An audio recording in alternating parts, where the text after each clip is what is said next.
প্রিয় দর্শক, আমি রয়েছি আজকে আপনাদের সঙ্গে আজিমুদ্দিন শেখ। এবার যে খবরের দিকে নজর রাখবো, সিমলার পর এবার হিমাচল প্রদেশ এর আরেকটা জায়গা মান্ডি এলাকায় একটা মসজিদের অবৈধ বিল্ডিং ভাঙার দাবিতে হিন্দু সংগঠনের পক্ষ থেকে চলছে বিশাল বড় বিক্ষোভ।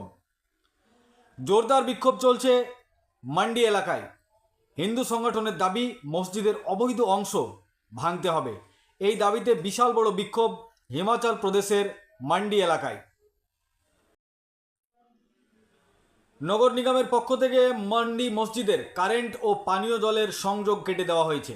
জানিয়ে রাখি আপনাদের, নগর নিগমের পক্ষ থেকে মান্ডি মসজিদের কারেন্ট এবং পানীয় জলের যে ব্যবস্থা, সেই সংযোগ কেটে দেওয়া হয়েছে নগর নিগমের পক্ষ থেকে। নগর নিগমের কমিশনার কি বলেছেন বিস্তারিত দেখাবো আপনাদের। এই মসজিদের যে জায়গা, সেই জায়গা ছিল নূর বিবি নামের একজন মহিলার নামে ছিল। নূর বিবি আহলে ইসলাম সংস্থাকে জায়গাটি দান করে। তারপর সেখানে মসজিদ তৈরি করা হয়, ওয়াকাফের নামে সম্পত্তি চলে যায়। তারপর এখানে মসজিদ নির্মাণ করা হয়। এলাকার এখন হিন্দু সংগঠনের মানুষরা রাস্তায় নেমেছে, শুরু করেছে বিক্ষোভ।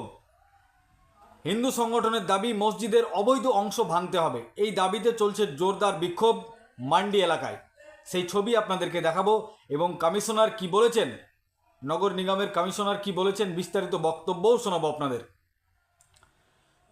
কমিশনার বলেছেন 231 মিটার স্কোয়ার ফুট জায়গা নূর বিবি নামে ওই মহিলার ছিল। সেই মহিলা আহলে ইসলাম এই সংস্থাকে দান করে। তারপর সেখানে মসজিদ তৈরি হয়, সেটা ওয়াকাফ বোর্ডকে দেওয়া হয়। তারপর এখানে মসজিদ নির্মাণ করা হয়। কিন্তু নগর নিগমের আধিকারিকগণ সেই জায়গা মাপ করেছে, দেখেছে, সেখানে পাওয়া গেছে 240 মিটার স্কোয়ার ফিটে মসজিদ তৈরি হয়েছে। অর্থাৎ পিডাব্লিউর কিছুটা জায়গা দখল করা হয়েছে। সেই অবৈধ নির্মাণ ভেঙে নিতে হবে।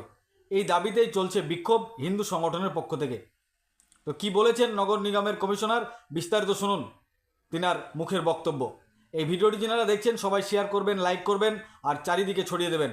आई लव माई इंडिया, मेरा भारत महान। जय हिंद। थैंक यू दोस्तों।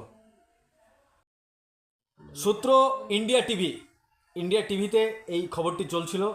আমি সেই ইন্ডিয়া টিভির খবর অনুযায়ী শুনে আপনাদেরকে পড়ে শোনালাম।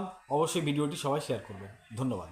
ये क्लियर हो गया था कि उन्होंने बिना मैप की अप्रूवल के ये बिल्डिंग का निर्माण किया था। जो भवन बनाया था वहाँ उसका निर्माण किया था, तो वो कम्प्लीटली अवैध पाया गया। क्योंकि जब कोई नक्शा अप्रूवल के लिए सबमिट नहीं किया या सबमिट किया तो रिजेक्ट हो गया, तो उस दशा में फिर हम ये नहीं मान सकते कि वो कितना पार्ट उसका इलीगल है या लीगल है।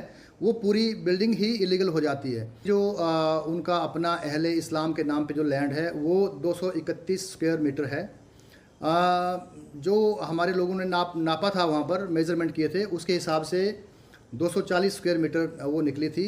लेकिन फिर ये बाद में पाया गया कि जो एक्सेस कवर्ड एरिया है वो पीडब्ल्यूडी का है। जो हमारे पास रेवेन्यू पेपर्स आए हैं उसमें वो सारा एरिया 6 खसरा नंबर्स हैं, उसमें 6 के 6 अहले इस्लाम के नाम पर है। उससे पहले किसी नूर बीबी के नाम पे वो लैंड थी और नूर बीबी ने आगे अहले इस्लाम को शायद गिफ्ट किया होगा कि उन दोनों के नाम उस कॉलम में लिखे हुए हैं। उन्हें ये बताया गया है, ये फैसला दिया गया है कि वो 30 दिन के अंदर उस भवन को उस भवन के निर्माण से पहले की जो अवस्था थी उसमें ले आए। अन्यथा फिर हम जो है विभागीय कार्रवाई करते हुए उनके रिस्क और कॉस्ट पे उसका जो आगे कार्रवाई है वो करेंगे।